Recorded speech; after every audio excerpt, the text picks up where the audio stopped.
Mga kababayan, ang Kadiwa ay isang market system na naglalayong mapababa ang presyo ng mga pangunahing bilihin sa pamamagitan ng direktang pagbebenta mula sa mga magsasaka patungo sa ating mga kababayan ng mga consumers. Tama ka dyan, Audrey. At sa ganitong paraan, nasusuportahan po ang mga lokal na magsasaka at natutulungan ng mga mamimili na makabili ng sariwa at abot kaya mga produkto. Ngayong umaga para bigyan po tayo ng impormasyon tungkol sa gaganaping Kadiwa ng Pangulo Expo. Makakasama po natin Department of Agriculture Assistant Secretary for Agribusiness, Marketing and Consumer Affairs, si Attorney Genevieve Belicaria Guevara. Attorney, magandang umaga po at welcome po sa Rise and Shine Pilipinas. Diane at Audrey po ito. Good morning. Good morning, Rise and Shine Pilipinas. Magandang araw po sa ating mga hosts, Ma'am Diane and Sir Audrey. At sa lahat po ng mga nanonood at tagapakinig po ng Rise and Shine Pilipinas. Good morning. Okay, Asek, nagsimula po noong 2019, makalipas ang 5 taon. Kamusta na po ngayon ang ating Kadiwa? Well, historically, maalala niyo po, Sir Audrey, ang ating Kadiwa na program ay nagsimula pa po sa tatay po ni ating Pangulong Ferdinand Bongbong Marcos, kay Ferdinand Marcos Sr. Natuloy po ito at buksan muli nung previous administration under po ng Department of Agriculture.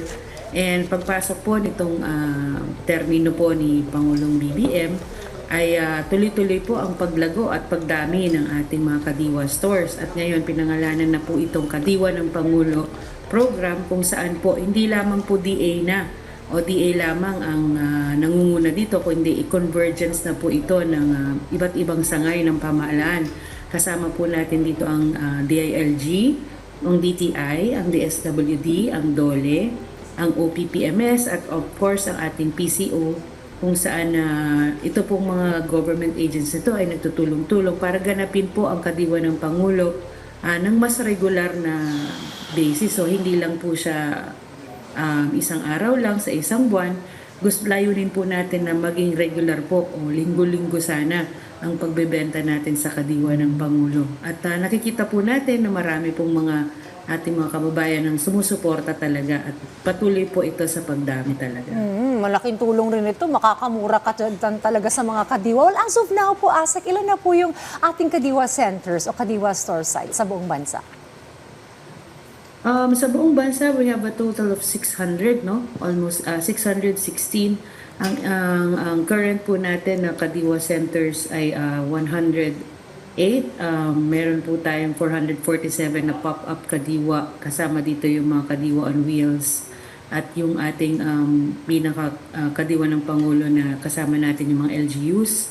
So, yung 41 sites naman po dito, ito yung nagkikarry po ngayon ng ating P29 project, yung pong bigas na nasa 29 pesos for our vulnerable sectors. And of course, yung 42 pesos natin ngayon na Rice for All program, para po, ito rin po yung bigas para po sa lahat na nasa 42 pesos lamang.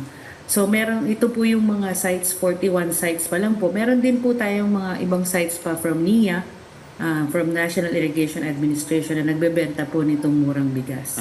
Alam mo, Dayan, ang laking tulong nito lalo na sa ating mga magsasaka, dahil nga may mga kakulangan pa sa ilang probinsya na cold storage facility. Agad nilang naibebenta ito directly sa ating mga kababayan. Asek, sa susunod na linggo po ay ilulunsod nyo yung Kadiwa ng Pangulo o KNP Expo. Ano po ba ito at kailan at saan po ito magaganap? And please invite everyone na suportahan at bisitahin ang Kadiwa ng Pangulo Expo. Sige po, Attorney Guevara. Ang Kadiwa ng Pangulo Expo o KNP Expo ay gaganapin po sa susunod na linggo, November 26 to November 28. 3 araw po ito kung saan i-feature po natin or bibigyan po natin ng exposure, no? Papakita natin ang tagumpay ng Kadiwa ng Pangulo program over the past lalo-lalo na po ngayon sa termino ng ating presidente. Itignan po natin na i-open po natin yung mga produkto o yung mga agri-fishery products na ating pong binibenta sa ating mga Kadiwa stores, kung ano po yung pagbibigay po natin ng market venue para po sa ating mga tinutulungang mga farmer associations and cooperatives na lagi po nating partner. Sila po kasi yung mga nagbebenta o lagi nating tinatap pag may mga Kadiwa tayong events. Ito po yung mga iniimbitahan nating farmer cooperatives.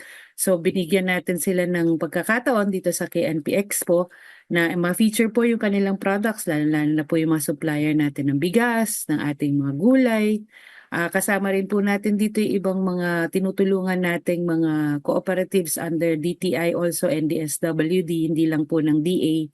Doon po sila magbebenta rin po ng kanilang mga produkto. So iniimbitahan ko po kayong lahat na sana po ay dumalo kayo o suportahan po natin. Pumunta po tayo sa PICC, tent po ito sa Pasay. So 3 araw po ito. So tuloy-tuloy po itong Kadiwa Expo na to. Well, maraming salamat po sa inyong oras, Atty. Guevara, at makakaasa po kayo na susuportahan po naman ng mga programa ng Department of Agriculture. At ito na rin parating kadiwa ng Pangulo Expo. Salamat po, Asek. Maraming salamat, Asek. Maraming salamat din po.